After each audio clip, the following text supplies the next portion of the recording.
My name's Doug, and I hope to not bore you too much tonight. Hold on a second. If now that the lights are down and you do get tired and you fall asleep, just know that my dad is a retired pastor, and me being a pastor's kid, having to endure that childhood, he may, if it gets to him, he's last, or no, he's second in the middle. So if it gets to him and you fall asleep, he may baptize you or pass the plate. So just be aware. All right. So again, my name is Douglas Weed. I'm third generation, one of the third generation at New Hope Mills. You know, as you can see, we've been around for a little while. So celebrated over 200 years recently. So, you know, we've been part of the community and the county and local agriculture for quite some time. First, I want to say thank you for coming out tonight and hearing what we have to say. We hope not to bore you and give you some things that you may not have ever heard of before. And if we give you false information, I hope you forget that really fast. What we're going to show here is a part that the Ward O'Hare Museum played in part of our 200th anniversary celebration. We had a conference here in Auburn that was a national conference, part of the SPOOM, which is Society for the Preservation of Old Mills, SPOOM. So when they came here to the Ward O'Hare Museum as part of the local tour, they had a lot of great things to say. But we're going to show, my brother Dwayne is going to pull up the video here quick and give you a little recap video of some of the events that happened there. So.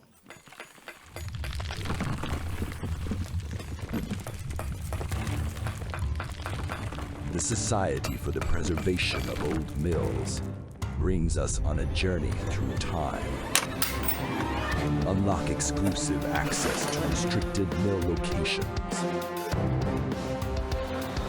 Discovering mills and iconic landmarks across the region. Applying modern technological breakthroughs to preserve the miller's heritage. Meet with experts in the field. Engage in hands-on workshops teaching historic techniques. Explore landmark structures from the world of milling. Feel the forces of wind and water, the lifeblood of our mills. Bring old mills and machines to life again. Your journey begins with the annual SPOOM Conference. Become a part of history. All right. Thanks, Dwayne.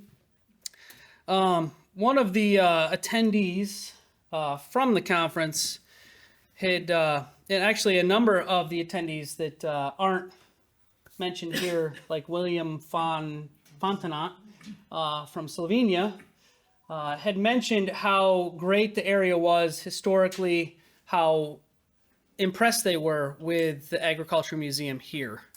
And, you know, I think that it really says a lot when you have people that travel in from all over the country and some people from even outside of our country that have been part of that organization that can give us their reflection of what they see that we may be used to and we may oversee in our daily lives. So that's a great thing to see. Like I said, I'm third generation. I bought the business from my dad at the end of 2012. So January 1st, 2013, everything was officially my fault. Which was just such a great feeling to have. So we moved to Auburn in 2003 from the old mill in New Hope. It gave us a lot of chances for, you know, to expand and do different things that we were kind of painted into a corner, I guess you could say, up in the small town of New Hope. I'm sure many of you have made the journey and the trek up to the old mill in New Hope in the town of Niles, and, you know, understand how small that area really is as the mill's kind of down in that little ravine there where Bear Swamp Creek is. So when we moved to Auburn, it really gave us the opportunity to, you know, get some certifications that were becoming very important in the food industry. How many people like just the food that they want to eat and not the food that they didn't order? you know.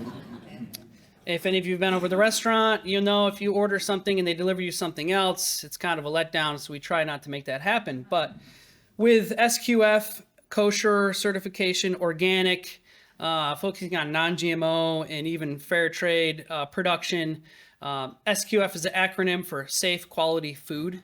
So you want your food to be safe, you want it to be a high quality, and of course you want it to be food. And being a third generation in the family business, I grew up working, producing food for not only things that I like to eat, but also for many other families. So you have that as part of your general operation, you know, and part of what's ingrained, maybe that's a little pun there, in you as you grow up. So if you don't want to eat it, other people probably don't want to eat it either. So even as we do private label, we package product for other people as well. And they see that as a reflection of how we operate. We don't flip a switch when we make product for someone else versus us. We make consistent quality product every day. So it also, if you've been over to our facility on York Street, gave us the opportunity to expand into a larger retail space and a restaurant. Some of you have been there for years and has seen the transition from our old retail space to our new retail space. And we really wanted to reflect more of the old mill look and feel to the space that we invite people in to dine with us and to experience life with us.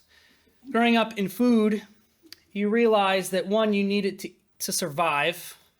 And as my dad had a bunch of teenage boys, my mom and dad realized how much it takes to feed teenage boys. So, I think my dad had that in mind when he was like, yes, I want to take the second generation because I have a bunch of these boys I need to feed.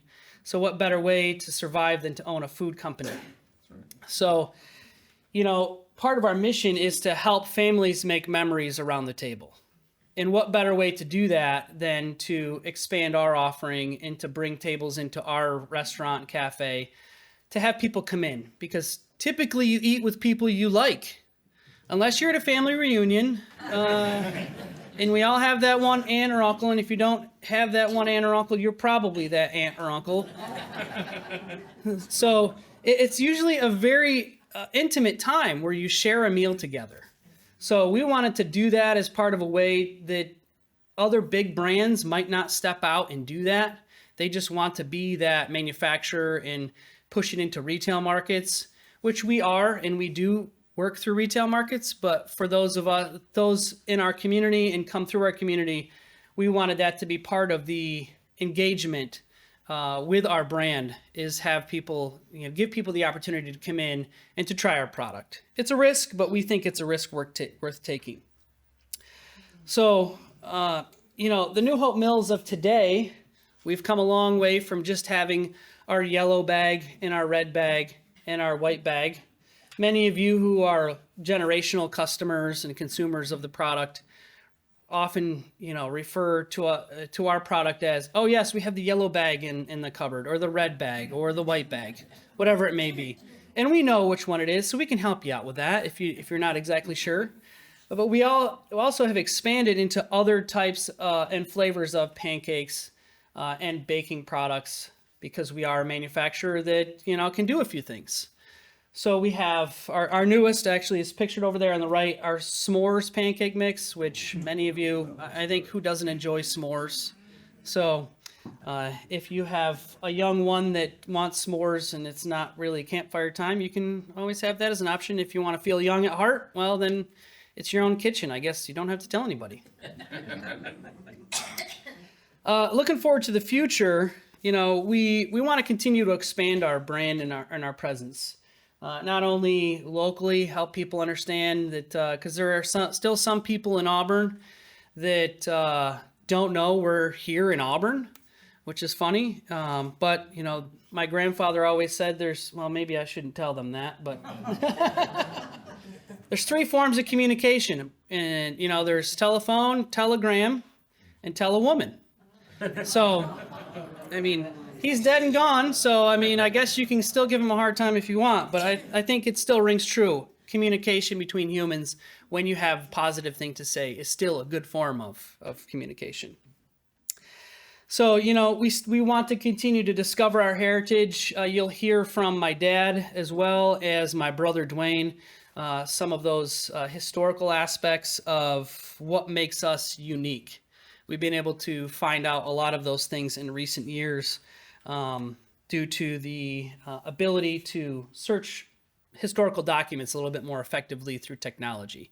So even we are discovering things that we never knew about our company that we've worked in. It is interesting when you look back, and we all have the opportunity to look back and realize the uniqueness in our lives. I mean, none of us are in the shoes of anyone else. We all wear our specific shoes in life and our unique experiences. But growing up in New Hope, where it may be the case that your brother might happen to go back to the farmer's farm because he didn't get out of the grain truck in time, or you were building a raft and going up and down the mill pond, and your mom's worried about you falling off the edge of the falls. I mean, there's things that were unique to us growing up, but thankfully we all survived and weren't grounded for too long. So that's a little bit about me, and I know my dad's got some stuff to share, and my brother Dwayne too. I do have to I have another appointment that I have to get to, but if you do have questions, feel free to ask my dad or my brother. That gets me off the hook. But if you do happen to see me over at the store in Auburn, and you have a question, I'd also be happy to answer any question you may have. So again, thanks for coming out. I appreciate everyone showing up. It is a great crowd, and now I'll turn it over to my dad, Dale.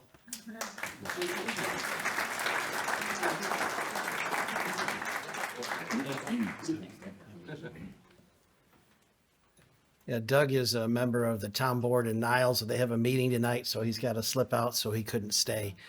How many folks have been to the old mill in New Hope? Oh, wow, look at that. That's a lot of people. How many folks have spent multiple days in the driveway trying to get out? Okay, just one. Okay, that's good. My father would tell people in the winter, he says, well, if you have trouble getting out the driveway, just come back in, buy some more flour, and then make some more weight in your car, and then they'll have enough to get out. But growing up in New Hope, next to the mill, spent a major part of my life in New Hope. I had a lot of stories that developed, and Doug told a few of them there about some of the kids. But I find that the history that I was taught by my father, most of it was true, but there was a few things that he had wrong. And I remember giving tours of the old mill, and I was telling someone that the Kellogg's who built the New Hope mill were not related to the Kellogg's of Battle Creek. And one tour group had a member of the Kellogg family. And they said, oh, no, that's not true. The Kellogg's of the Battle Creek were related to the Kellogg's of New Hope. So that kind of got me studying to go back into a little bit. So I learned a lot of good information, but my son Dwayne here, when we turned 200, he started going back into all the new information that's out there. And every month there's more and more information because more newspapers are getting digitized to where they can go online and you can search by subjects. And we found out things we never imagined last year when the mill was 200 years old. And Dwayne's gonna be sharing that information with you.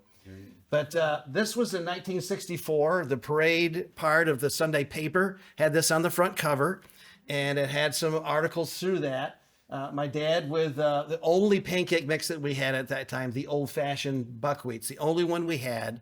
And then in 1970 and 72, we started coming out with new products. And then I started developing new products, and then Doug is developing new products. So these new products have continued to grow and give more options. One of our biggest distributors for Doug at this point is the Mennonite and Amish communities. And they really like the color segregation and distribution. When you walk and look at the store shelf, there's all these different colors of products. And just as he mentioned, some people will ask for that by the name of the color. So Dwayne, you've got something here that we pulled off the internet that shows my father, and we're just going to listen to this short presentation. This is a quiet place nowadays. It's tough to believe that once it was a center of industry, but that was a long time ago. This Bear Swamp Creek starts as a spring about 3 miles upstream and flows to Skaneateles Lake. Its power used to run 15 mills, but because of progress or changing times, there are only 2 left. One that cuts wood and the other that grinds flour. Together they're known as New Hope Mills, and both are run by one man. Oh, I'm sure this little old mill never produced as much as it is right now. Once I get the thing running in the morning, I'd like to go do something else. Let somebody else run it, because I can't tell one kernel of wheat from another. They all look alike to me. Leyland Weed has done many things in his life. He's worked on farms and oil fields and in machine shops and foundries. He takes what he's learned and puts it into his mill.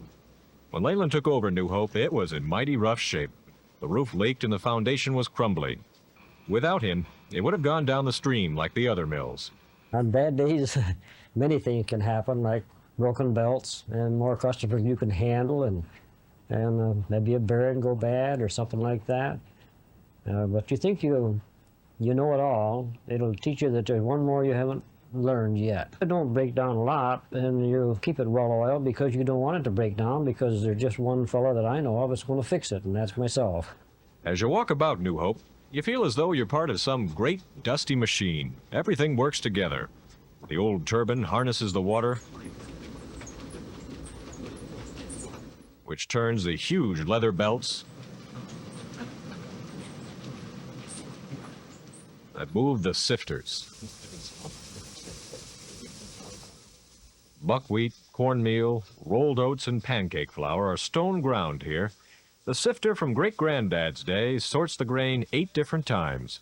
It goes up and down the mill nearly a mile. Bran goes one way, midge the other, and germ still a third. Over and over till the flour is as fine as dust.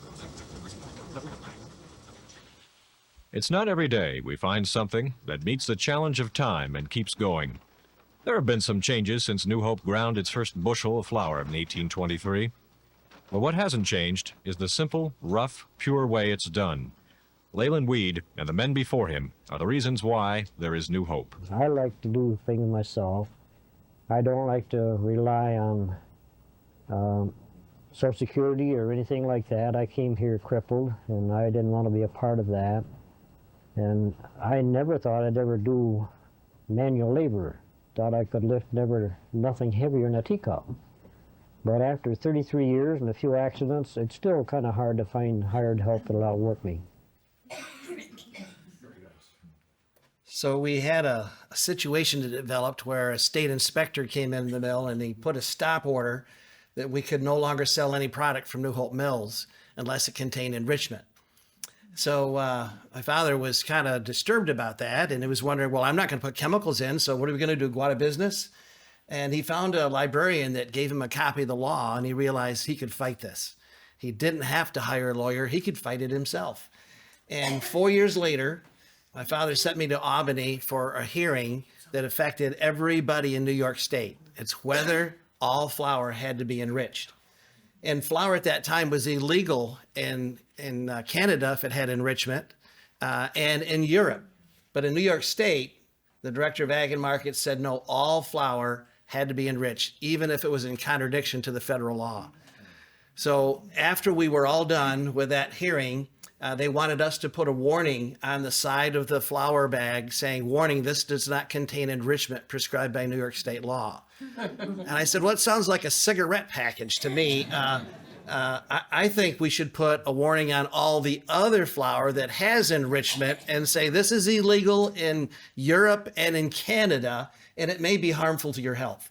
Well, they didn't like my idea, and I didn't like their idea, so we settled on an agreement that we had to take the word bread, flour, and make it smaller print. It always said unenriched and unbleached, but the word bread and flour are a little bigger than the words unenriched and unbleached. So I agreed that we would make the print smaller to fit the federal law, And but what happened during that time was that once this got out on television that New Hope had illegal flour, our sales took off. It's like we never used television before, and it was free. So people wanted to know, what does illegal flour taste like, and what does illegal flour make? So the sales just started going through the roof. And then one of the warehouses found out it was illegal flour, so they called us up and said, well, Nick, we can no longer carry your flour. It's illegal. So my father called Albany and says, now we got a problem. We got a warehouse that's closed our distribution because you claim this is illegal. So now we have to get a lawyer and have to go to court. They said, well, let's see if we can figure it out. So they figured it out. They just let us continue to sell it. And that was when New Hope started going nationwide on the news, the evening news. We got Associated Press took us nationwide. And there was a magazine called Mother Earth News. Remember that one? In May 1st, 1979, they said Leland and his sons are still making flour chemical-free as always at New Hope Mills and selling that flour nationwide. Now, we were selling it nationwide mostly through mail order. It wasn't through all the stores of distribution, but Doug now has some clients that he packs for that do have nationwide representation. So it doesn't always say New Hope Mills on it. Matter of fact, I had a person came in one time and said, we found some flour almost as good as yours. I said, well, where did you find it? Oh, I found it in Pigeon Forge, Tennessee. Oh, that's interesting. That's interesting. And I told him the name of the person who owns the mill, and told him who drove the truck. But I didn't tell him that they drive up and get it from us. So that was why it was almost as good as New Hope Mills. So as we've looked at some of these things, maybe you could find that here again, Dwayne. Growing up in the mill, around the mill, I remember at 5 years old going down and my father showing me how to pack flour. And for me being so small, I had to take the bag and put it over my head and bang it all out like this, then put it down, and then take a bag and shoot it to get in the corner and shoot it to get in another corner and bend over. And I didn't do a lot of work at 5 years old, but that nickel per case really drove me pretty hard to want to go down and work with my dad. So I had two brothers, and we all grew up working in the mill. And then one brother was with me as a partner, and the other brother went off and did some other careers. But it was a great opportunity to have a family business like that, and all not even realizing what we were doing. I just thought I was like one of the other guys in school, that I wasn't on a farm, I was on a mill. And to me, there must have been lots of mills around the world. And until now, we get to this point and realize there isn't very many at all. In 1919, there were 11,500 flour mills. And today, the number of flour mills has gone way, way down. You can't find 5 water-powered flour mills in the United States that work as a commercial business. And I am one of the national board members for the SPOOM organization. And out of all the people that are in the organization, I'm the only one that works in a commercial flour industry. All the rest are museum people or, folks that just have interest in it. So it is a rare breed at this point, the number of places that are left. And I remember going in, we have a big scale when you first come in the mill. I remember we had some horses, and we wanted to know how much they weighed. So we brought a horse right in the mill, put him on the scale, and weighed him right there. And it was not something you do every day. You know what I'm saying? But then when we think about the 15 water-powered industries along that mill, my father would name them off. And one of them was a water-powered mill that our 13th president worked in. And he actually worked in the sawmill. And then just below the flour mill, there's another dam that we thought it was another flour mill, but turns out that was the mill that Mildred Fillmore worked as an indentured servant. So we just figured that out last year, going through his research, and he's found documentation. My father thought it was on another location, but there was no way to get water to it. So now all this history started to make sense. The rain has come through and exposed a turbine and what used to be a cider mill right next to the sawmill. So next year we'll be digging that out, pulling that out from underneath the ground, sifting the dirt as we go and see what kind of artifacts we can find. That had been under about 20 feet of sawdust because it's right next to the sawmill. So when that sawdust finally kind of rotted away, then it exposed the turbine that we find there. So there's only 2 mills left standing, the sawmill and the flour mill. And now we actually start to see the uniqueness of this. There's always been an old sign, old mill, partially built by Charles Kellogg in 1823, sold to Horace Rounds in 1851, and his son Eugene Rounds in 1865, and to W.E. Rounds and Ryan in 1919. My father came in 1947, and he came with his brother, and his brother was dating a young lady right next to the mill. So that's how my father found out about it. My parents came from a little town called Nunday, out kind of near Letchworth State Park. And they came there to start this mill going again. And then there's just a couple years ago, a new sign appeared in New Hope called the Legends and Lure sign. New Hope, named the town of Sodom, was renamed in 1823 by a man who climbed the ridgepole of the grist mill, christened it with whiskey, and said the village now shall be called New Hope. And according to legend, it's been called that ever since. And then in 2005, we got the designation of being on the New York State Historic Site and the federal United States Historic Location. So we have a group of buildings there that are all now certified as National Historic Sites. So it's been interesting watching all this happen, and then to see what my son Doug has done with the business. We have a couple more boys. The oldest boy just moved to Belize, and he's building an orphanage down there. And then I have another son, Dana, and he works with me in the business that I started after I sold New Hope. I tried retirement, and I tried it for one day, and I didn't like it. So I decided that I would going to start another business. So I went over to Wayne County and took the old Clear Eye property. Some of you might remember Clear Eye from years ago. It was a co-op. And we took that and made it into a gluten-free blending and milling operation. So I don't want to compete with my son. He has a store. We don't have a store. We don't do any gluten products. Where New Hope's gluten full, we're gluten free. And we share as much as we can, equipment and supplies and packaging. All those things work out really well for us. So the thing that we're doing there now is primarily we developed a way to grind high oil seeds. So we can grind hemp, we can grind flax, we can grind sunflower. We sell a tremendous amount of sunflower out in the industry. People are taking and switching from almond flour to sunflower, and it makes a really great product for people. So this is your section, right? Okay.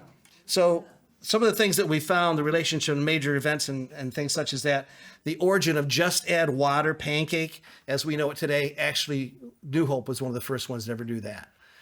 We also bought another company that had the first patented Just Add Water pancake mix called Hansman's.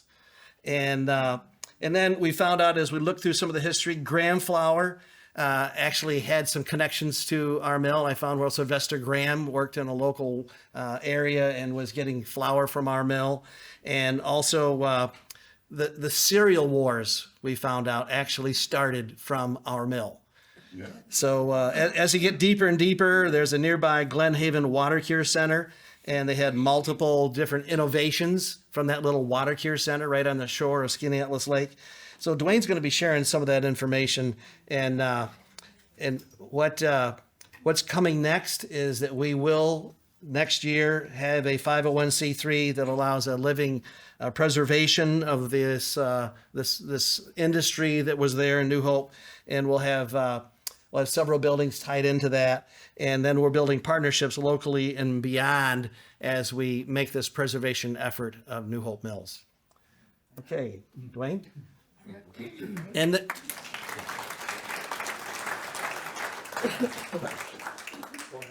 okay, we will have some time, hopefully, for some questions at the end here. Hello, my name is Dwayne Weed. I'm Doug's brother, Dale's youngest son. We got a lot to cover in this last leg of the presentation, so I'm going to get right to it. I'm hoping to invite us to step back into the time machine. And if you think of the old grist mill as kind of like a time machine, you can go a lot of places from that building if you just put your minds in that mode for a second. So I'm gonna see if I can do this by myself here. For a long time, the question was, how did it start? How did New Hope Mill start?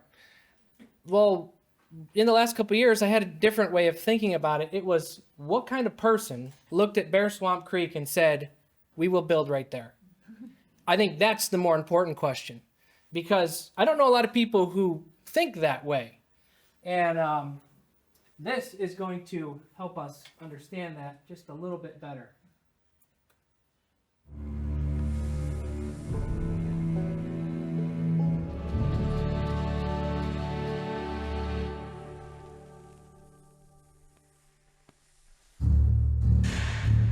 "250 years ago, on this very day, on the 12th of January, 1773, dark figures began arriving at the house of Colonel John Ashley in Sheffield, Massachusetts.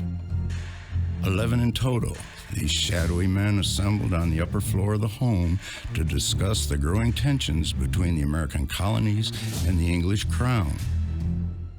After much debate, they finally agreed upon 12 resolutions.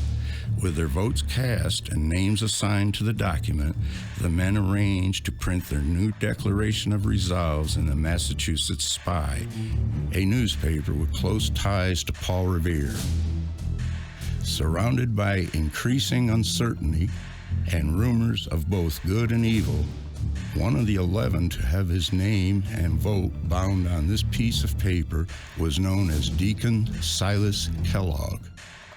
Deacon Silas received favorable news following the signing of this document. Word that he was to welcome a new grandchild. The father of New Hope Mills would soon be born. But first, there was a newspaper to publish. To learn even more, visit turning200.com. So Charles Kellogg, the founder of New Hope Mills, was born into a prominent family in New England, in the western side of Massachusetts. The town of Sheffield was considered a border town at the time. And by putting his name on what's now called the Sheffield Resolves document, he was implicating himself in one of the earliest American calls to patriotism. This is pretty recent historical topic right here. The Sheffield Resolves is not something that's been known for long. It's more of a recent uncovering. I believe everybody's familiar with the term, we hold these truths to be self-evident that all men are created equal. Where did that come from?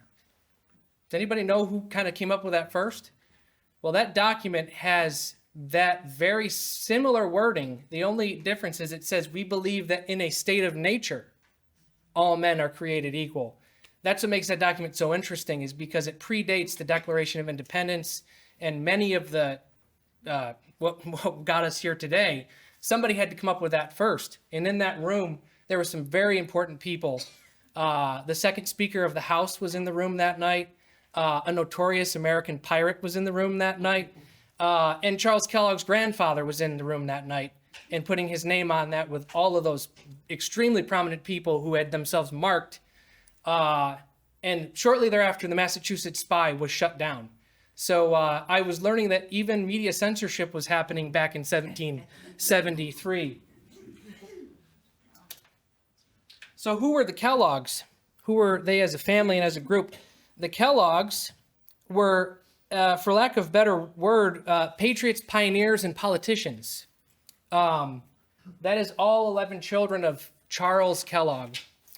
They got a an ox cart, all of their goods, and him and his wife and their, I believe, 6-month-old at the time, took off out west to find their fortunes and came into the wilderness that would be this territory right here that we're on right now. Untamed land, very, very brave, but a lot of people were doing that in that time. He became a judge. He spent a lot of time here in the city of Auburn. I read that he was one of the first judges to sit the bench here in Auburn. He was a pretty prominent figure back in that time. Unfortunately, we don't have any pictures or paintings of him anywhere. If anybody could find one, I'd be elated. But it's a while before the camera is invented. You basically just have paintings to go off of.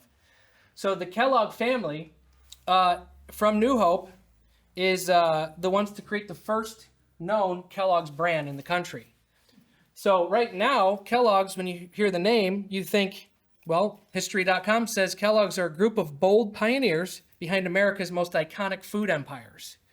Well, that wasn't always the case. Back in 1823, Western Flour, 300 barrels for sale, Charles Kellogg brand of superior quality. That was the Kellogg's back then.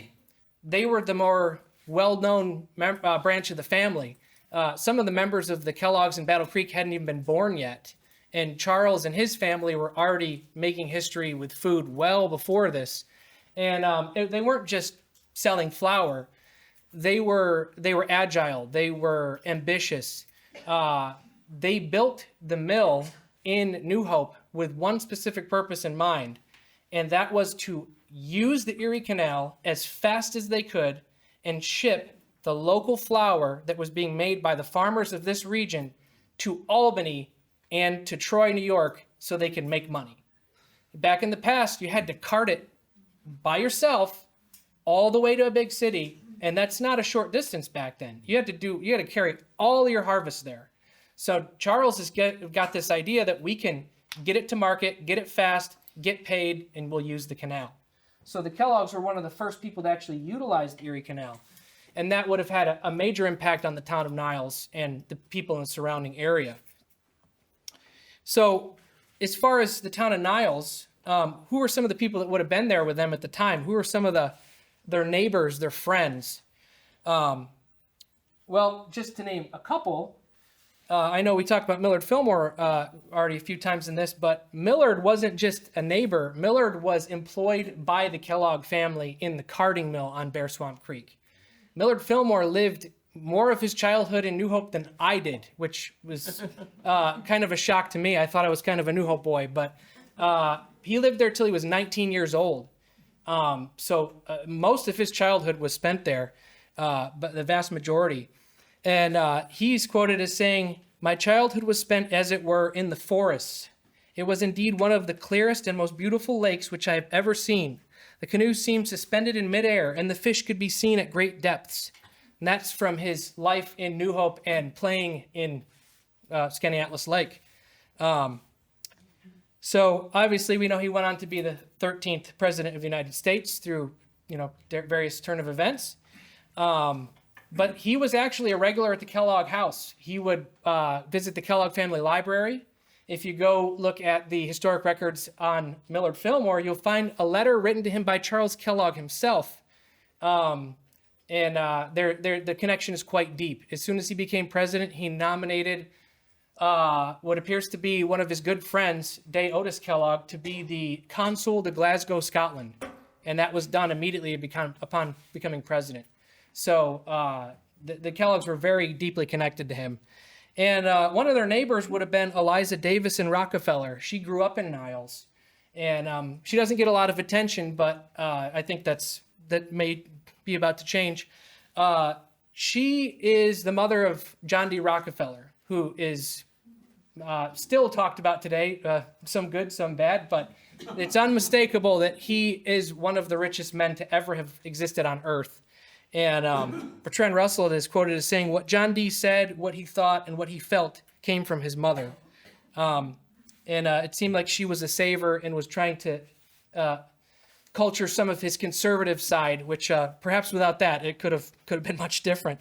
So after the Kellogg's, who was next? They passed on the torch there's a 12-year period of the history we still haven't quite figured out. It's kind of a mysterious time, but they passed the torch to the Rounds family, and they ran New Hope Mills for almost 100 years. It was very close to a full century. They were originally from Canada. That was from the patriarch of the family, came in from Canada, moved to New Hope, and he stayed put and started the a lot of various industry in New Hope, sawing, blacksmithing. They tried about every single thing you can think of, and then he passed it on to his son, and then it went on to the next son, and the Rounds family eventually, towards the end of their century-long run, they ended up selling it to my grandfather and my great uncle. And it goes beyond that. Some of the people who came to New Hope had very different upbringings, very different life experiences. And the legend I was always taught growing up was, you need to be strong as Samson Eddy. You can lift that up. Just be strong like Samson Eddy. Okay, Dad. Yeah. Oh, whatever. I did not know how much of Samson Eddy's legend was true and what was just legend. So I dug into the history of what has become our most famous employee and found out that the vast majority of what my father was telling me is actually substantiated by federal historians. That he served in the Civil War. He had to basically fight for his freedom through the Union. He wasn't set free immediately. It seems like he had to join and fight in order to be set free. There's a lot back in that time frame that people unfortunately don't take the time to learn. But he was wounded, serially wounded, fighting for the United States. And once the war was over, he found his way back to New Hope, I believe through his captain, which was one of the Doubledays. That's the only way I could see why he would even come back to New Hope and make that his home. But he found his way here, and he worked at New Hope Mills for almost 35 years. It seems he was a really good friend with the owner, Eugene Rounds. They seem to do a lot of the same things. They're trying to get a train to come through New Hope, and they're both signing documents, putting petitions in. They're both selling land back and forth. It seems like they were pretty close, working together. But Samson was born in slavery in North Carolina in 1844. He found his home in New Hope. He was known for his faith, and he was a highly respected member of the community. And it was about 30 years after his death, his memory was still so strong in New Hope, they commissioned a stained glass window in the Methodist Church, and it's still there, and there's a little picture of it there. It's pretty incredible that even 30 years after someone's passing, people are still trying to find a way to remember someone. So with the mill as an old, a time machine. Where's the next stop? It could be the Mormon exodus from New Hope and the neighboring areas. It could be the Civil War, civil rights, and even women's fashion. The mysterious 12-year period from 1839 to 1851. Or it could be the year that Christmas changed forever. These are all places that the starting in that old building on New Hope has led us to see that there's these little adventures that you can find yourself reading about and exploring that we just had no clue about. So with that, I'm going to open up to a few questions, and if we have enough time, we might do one other little thing. Time's not a problem, so whatever. But do you want to turn on the lights, and then we can take a few questions? You want to come back up, Dad? Ready, guys, it's gonna get bright.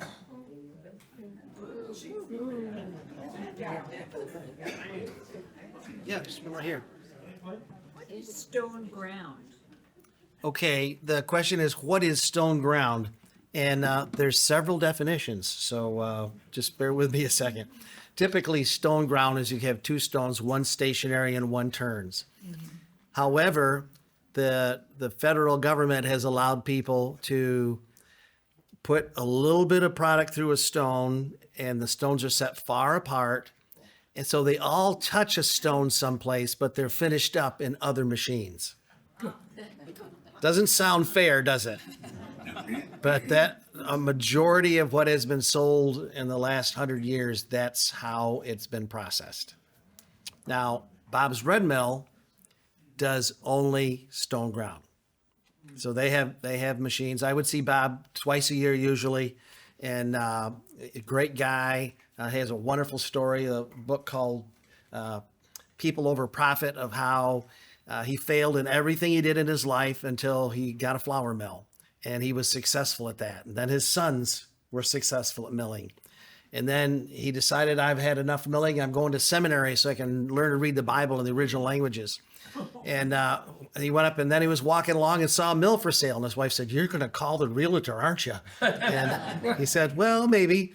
So he bought this red mill, and it just took off.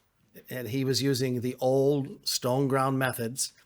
Employee got angry and pushed a dumpster up against the building and lit it and burned it to the ground. So Bob told me the best thing that ever happened in my life was the day my mill burned to the ground. And he's talking to a guy that has a mill that's old, and I thought, oh, that's not the best day. And so he explained that when that happened, he needed to still feed those families. He needed to keep them employed. So they rebuilt the mill and put in better machinery, hired people smarter than him, and later built one of the biggest buildings on the West Coast to house that entire business. So stone ground isn't necessarily what it seems to be, unless you're a purist. Yeah. Anybody else? But Red Mill is, What's that? but Red Mill still is. Bob's Red Mill still grinds by stone 100%. Yes. Could the old mill still be operational? That's a great question. Yes, if you'd come up and help me. We tell people that it could be operational in maybe 30 days. That's probably too short of a time period. The problem is that the way SQF, Safe Quality Foods, has gotten is that unless you have a completely stainless steel operation, no wood, no carbon steel, basically you can't make it work. Very difficult for you. One of the main leaders in Spoon just was told to shut his mill down. And agents around the country is just, that's why there's so few left. But Dwayne is working on a system where you can use an artisan standard. And an artisan standard would use the old ways as pure as you could make it. And I talked to a local inspector, and they said they would consider that. So there is hope. There's a mill not too far from us, a couple counties over, that started up about 20 years ago, and they're doing very well. They're using stones, and they proved that you can still do this today. So there are niches. There's niches where that can happen. Yes. I went on a tour at your original Mm-hmm. site many years ago. Do you still give tours or let people through there? Well, yeah, it's you'd have to contact my son Doug. Next year, I still own all the original old mill sites, and Doug owns this building here in Auburn and the business. So I would like to be able to open up an opportunity for tours again. I remember when I was in high school, we would do tours every Saturday and Sunday one year, and the lines were all the way up to the highway. And today, there's interest in cell phones with young people, right? And if you can't make it work on a cell phone, they're really not interested. Dwayne's got some ideas on how you can take a cell phone and make water power change, and different color lights and stuff. I think that's a great idea. But yeah, the last time we did it, we got less than 100 people. Yeah. So I'm not saying we won't do it anymore, but that's one of the reasons. Yes. Back in the 1980s, a group of us in Casanova got together and started a flower co-op. And Mhm. was the one who used to come up with the Sure. flower. Yeah. Anyway, I kind of vaguely remember a huge round stone thing. It was kind of yellowish, I think. Mm-hmm. And then a topping, was that what you used to grind the flour? No, there were 3 sets of stones when my father came, and the pipe that carried the water had leaked up underneath the mill and had damaged some of the foundation. So they fixed those stones, used them a little bit, and then later they were taken out, and we just used the roller mills. So we were not we did have a stone in one part of the mill, but we were predominantly a roller mill operation. Well, it was very open when you went.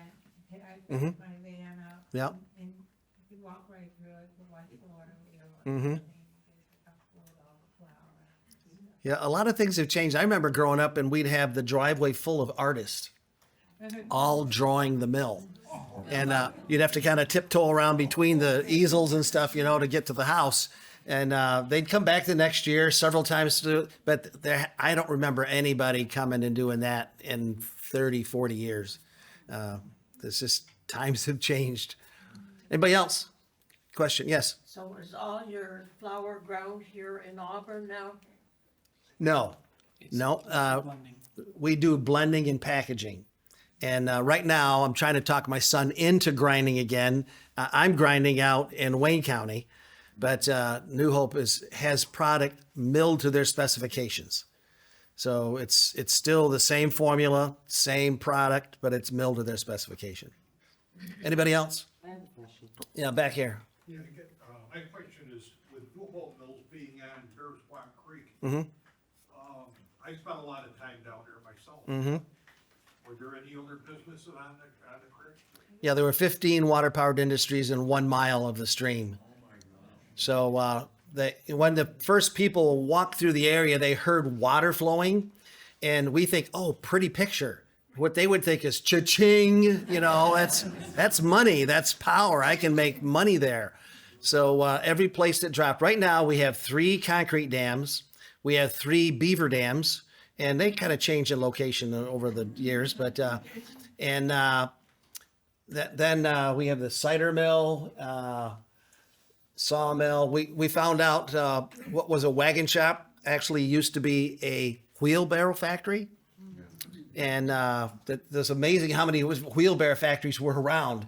But distillery. A mile down from our mill is Carpenter's. That's a 72-foot straight drop. They took half of that drop and put it on a sawmill, and it had more power than they could use. They could take a white oak log and start it in there and just give it full power, and it would come out the back end faster than it went in the front end. I've seen water-powered sawmills that will stall them if you try and push too much lumber through it. But they said that had just so much power, they didn't know what to do with it all. Yep. I had an amazing small world experience with New Hope Mills. Discovered 2 free bags at our church in Camden a year ago. Ran out of the product when I was down at Vero Beach, Florida for the winter. Saw the 800 number, called Auburn here. The very helpful gal, when I told her about my dilemma, said, well, Tractor Supply sells it. Yeah, right. Went to Tractor Supply, Vero Beach, East Coast. And in the store, I went to an employee, he said, geez, I'm not sure where it is. Another man walked over, he heard me, and he said, I've never been in this store before in my life. And he said, I walked everywhere, and I happened to see the product, the colorful product, 10 feet away. I said, a 1 in a million, and ended up buying 4 or 5. I'm now a regular, addicted to it, love it, and that's why I'm here with my friends. Isn't that something? That's a great story. Yeah. Yeah, that's great. That's a good story. That's great. Yes. How did Charles Kellogg get his product to the Erie Canal? I believe that he either went to the lock in Port Byron, the lock in Weedsport, or potentially the one that was right at the border of Cayuga and Onondaga County. How did he get his product He to the probably canal? would have wagoned the barrels directly to the canal, and then off they go. There was no, I don't think there's a connection off Skinny Atlas Lake. I have theorized that they may have anticipated there would be eventually, because if there was, they could have just they could have taken it right down to the lake and then they're done. But that never did come to pass. So it may have been in their planning. It's just a theory, but we know that they use the canal heavily because I have a newspaper article about how they saved the I'm trying how to say this. They saved the inaugural shipment from Troy, New York to Rochester. That it was overloaded with product and they couldn't make their way to Rochester fully laden. So they had to figure out what to do with all this extra product that they'd overloaded on the boat. Well, 3 of the merchants who said, we'll buy the extra, was Charles Kellogg's 3 mercantiles. His son here in Owasco, his in Kellogg'sville, and one in Sempronius. They were one of the sets of merchants to help lighten the load. And it was a sensation in the newspaper about how all the people in New York were wanting to see this boat succeed because the canal hadn't been done yet. It hadn't been finished yet. They'd pushed as far west as Rochester, and people wanted to see it succeed because nobody had ever made it that far west. So people were waiving the fee of their tolls. People were helping unload and reload. It was a very community effort because people wanted to see it succeed. And they had a flag made for the boat just for the maiden voyage. And he was listed as one of the merchants that helped them achieve their final destination. So 1823, somewhere in there. Yeah, it was in the 1820s. I think it was about 23 or 24 before it was finished. Yeah, it didn't open until 25. Yeah. I think, if I remember right, the man who built that boat was from Auburn. Could be. Could have been. Yeah, and so we found out that New Hope was the first business to have product on the canal, and then later became one of the people that were really instrumental in taking flour all the way to Troy. And then you found something also, that there was some discussion about selling to South America, right? There was some, in old papers, people were looking for export. So the product may have actually found its way overseas potentially. It's a little bit hard to know who bought what back then, but they were shipping it right to where people were going to entertain exports. So we may have been exporting longer than we realized. Yeah, right. Who knows? Yeah. Anybody else? Yeah, back there. I know there's a mill over at Hanford Mills over by Yeah. Louisiana. Yeah. And one of their side things apparently was making the electricity for the local. Did any of the mills in your area do that in the early end?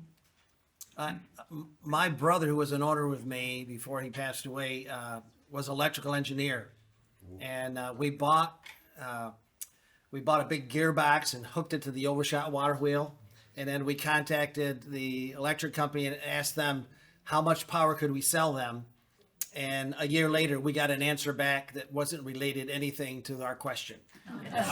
So we realized at that point they really don't want to buy this power from us. So we've made power and used it ourselves, but you can't sell it to anybody else. You have to sell it to the public utility. We did find out, though, that my father told the electric company we were going to start making power when we put the overshot water wheel in. And they said, okay, well, come put a new meter on.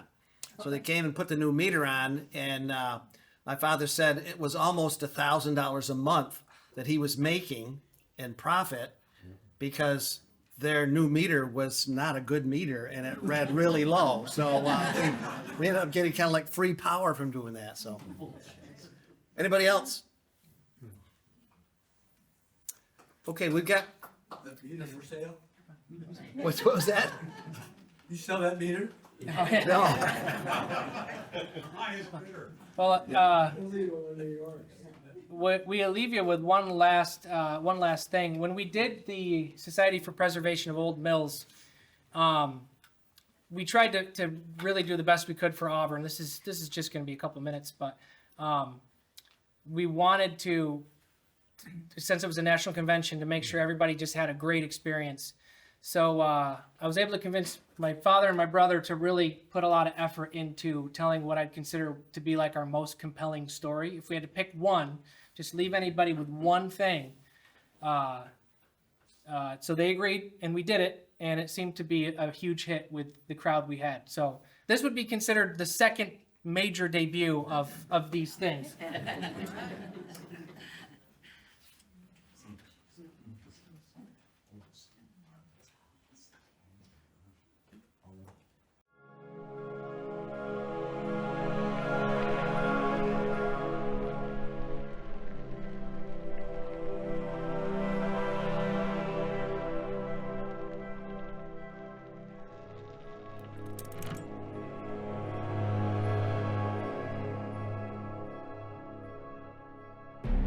In the Finger Lakes region, in the county of Cayuga, stood a grist mill and the hamlet of New Hope.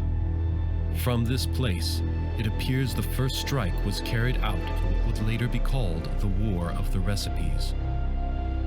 By entertaining a business inquiry from the southern tier, New Hope would arguably be overreaching outside the borders of the region.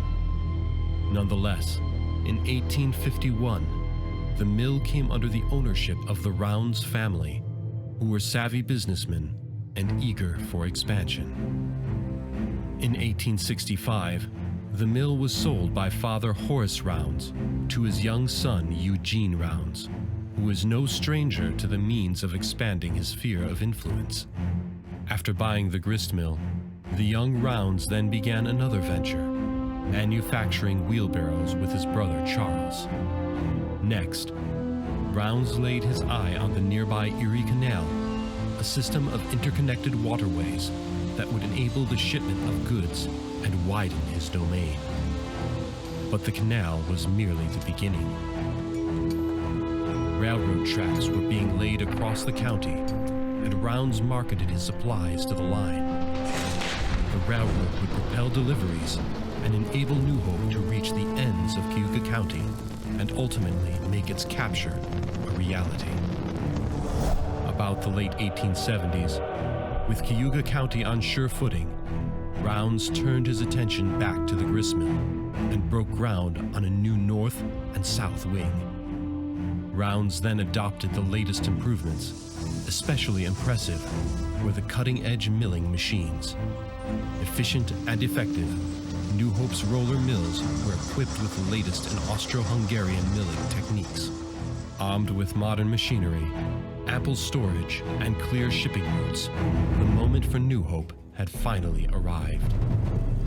Coincidentally, around 1890, the rival grist mill in the southern tier was destroyed in a powerful flood, and the countryside was left in absolute ruin. Meanwhile, it was a golden era for New Hope, as Rounds sold his gold dust branded flour by the barrel increasingly into New York.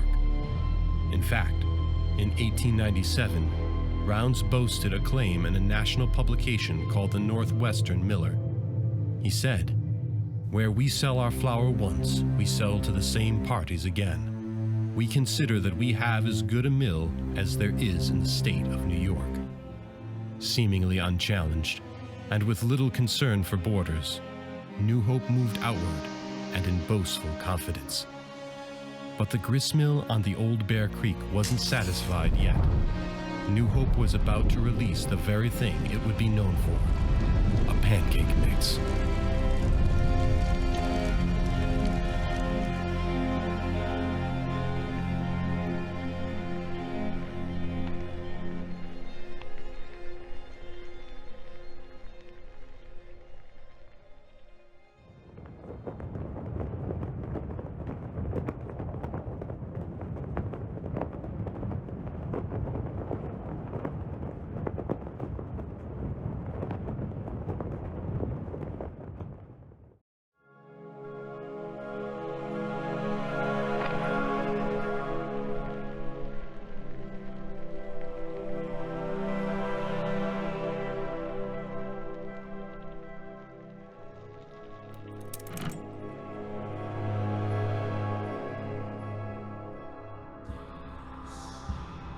Beyond New Hope, there was another who laid claim to the rise of pancakes. In the southern tier region, at the hamlet of Smithville Flats stood another mill under the ownership of F.H. Hansman. In 1911, Hansman sold his successful farm and purchased the mill on the Jennegenslett Creek in Smithville. Over the next several years, Fred learned and perfected milling. He slowly expanded his reach beyond home, and by 1920, his foothold in Shenango County had been secured. Business was competitive, and Fred needed an edge, so he and his wife, Maida Hansman, who was instrumental in all his successes, worked on an invention together. They created a self-rising pancake mix, which required only the adding of water. This was the moment the first patented self-rising pancake mix in American history was created. Shortly thereafter, Fred began delivering to the neighboring counties. First was Delaware County. where a hotbed of support formed for Hansman. After initial success, Fred continued to expand east into Otsego County until it too came under the banner. Again, Hansman expanded further, this time northward into Madison County.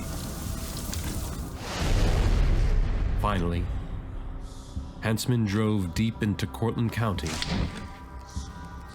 where opposition was met. Hansman's company was moving with great momentum, with sights set on the rival heartland. Despite all the victories, Hansman's mill on the Jenegensel Creek was just getting started.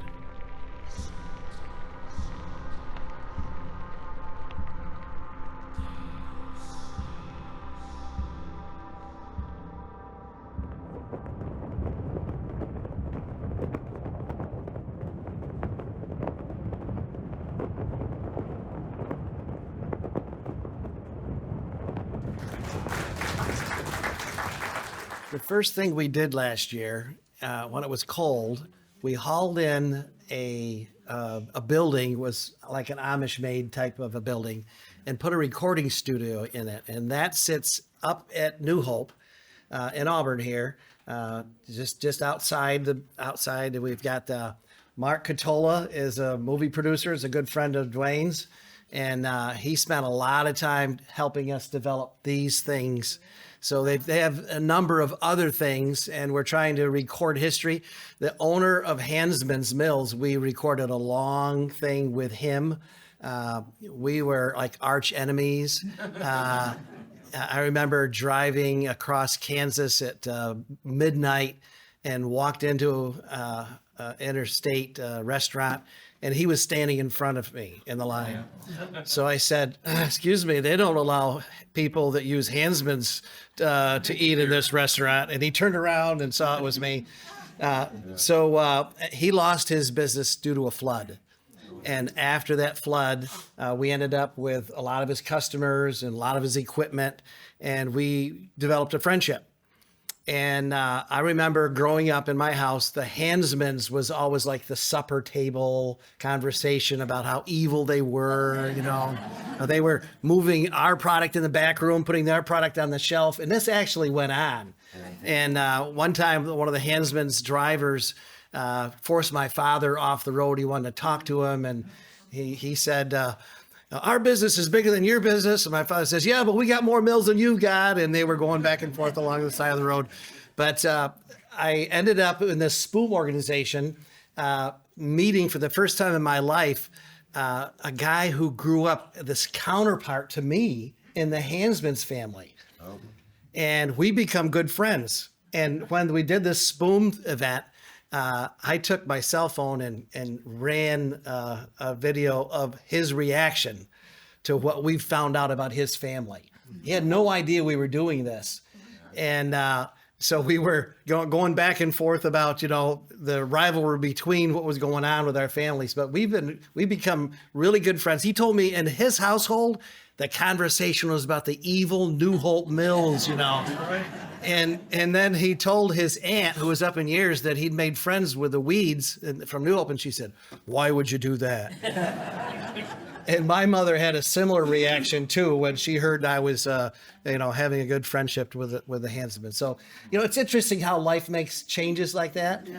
But these two guys have done a tremendous job of preserving history by putting it in video form. And there's a lot more to come, I think, from what they've got. The history of the cereal wars, to me, is exciting. To think that cereal wars started really in New Hope. And it was a long time before the Kellogg's got involved. And actually the Kellogg's, they were shared a formula.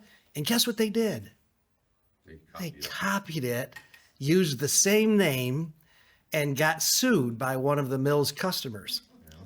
And they won the suit, and Kellogg had to change the name.